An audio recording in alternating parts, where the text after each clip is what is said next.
Kazakhstan is still using the old aircraft because they don't have issues, regional security issues like the one we have. Why have we acquired J-10? Because India got Rafale and Su-30 aircraft. So that's why we also acquired J-10 from China to counter the Indians. So they also possess a small naval force for the Caspian region. I told you before that it's a landlocked country and Caspian Sea is also landlocked, but still it's a water body. So to control that water body, they got a small scale force just to protect their exclusive economic zone area in that particular area, because law of sea also apply on that water body. So Kazakhstan sent 29 military engineers to Iraq to assist the US post-invasion mission in Iraq. They were also participating in these type of activities as well, supporting the global peace and security, but at a very small level. During the second Iraq war, Kazakhstani troops dismantled 4 million mines and other explosives, helped provide medical care to more than 5,000 coalition members and civilians, and purified 715 cubic meters of water.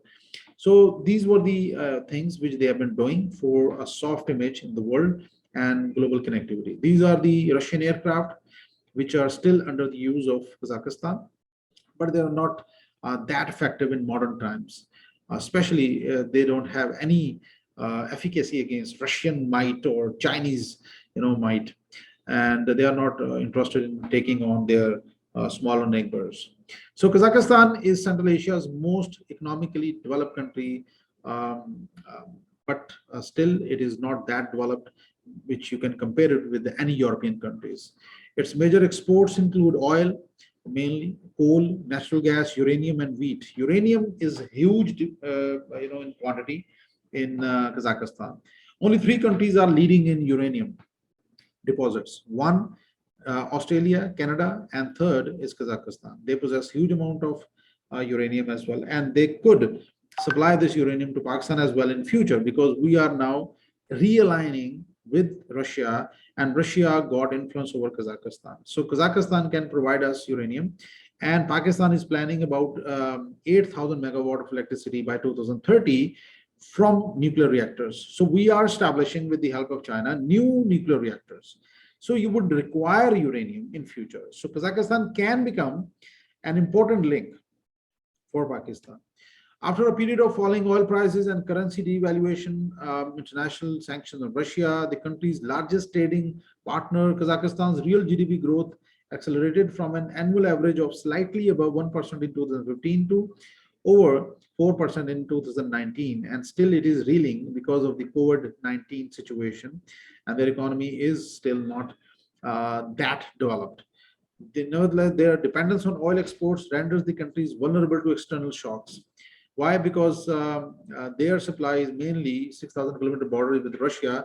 Their oil and gas supplies are through Russia. Any sanctions on Russia or any oil, you can say, devaluation, prices fluctuation would definitely impact Kazakhstan as well. So they are not that independent. So Kazakhstan, they possess a huge amount of oil and gas resources all around their, you can say, country. It's a huge landmass, and they are still developing these resources.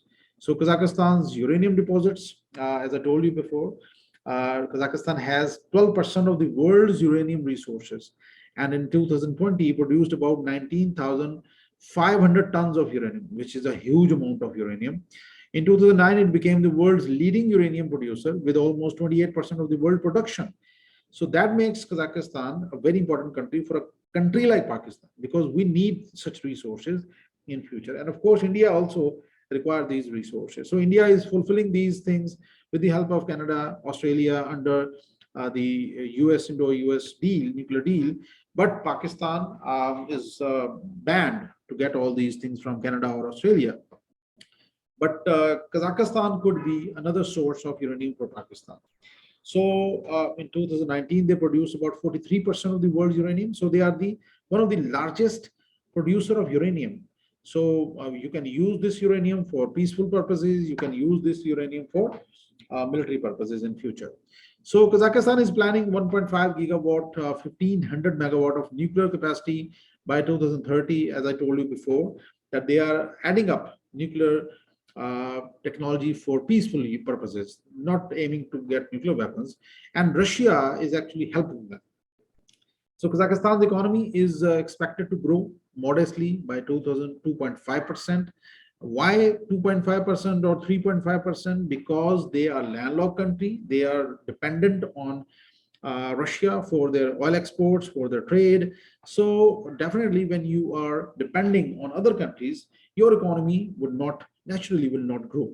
So, but significant downside risk remain due to uneven world economic recovery because of the COVID-19 situation, and the whole world has suffered actually because of the global situation. But they are trying to recapitulate and they are trying to improve their economic growth, which is 3.5%, which is a modest growth, and it is hoped that it will improve in coming years. So guys, this was all about Kazakhstan, and Kazakhstan is very important country. In Central Asia, they are the most important country when it comes to economy. Other economies are also very small, but Kazakhstan is also a small population, 19 million, which is not playing that role in the country's economic development. But since its position is very peculiar, they are important for a country like Russia, they are important for a country like China for global connectivity, and especially for China, because China want global connectivity through BRI, OBOR. So Kazakhstan would be an important country for China in future. And in return, Chinese are developing their infrastructure, oil and gas supplies. This country would also be an important country for European countries in future because of the European dependence on external oil and gas. Because I told you before in the previous class that by 2030, the Europeans are going to import 94% of their oil and gas imports from other countries, obviously. So in that scenario, Kazakhstan is a very important country. On the nuclear issues, Kazakhstan is an important country because it has ratified and signed all important treaties. It dismantled nuclear weapons. This was the only country with nuclear weapons. And their political setup is also not that good. It is authoritarian, but they are trying to bring some reforms in their overall, political setup. So it is a, you can say, controlled democracy, presidential, you can say, form of government in which the president got the power to veto even legislation, and he is the actually dominant person, and politically they are controlled by the Russians.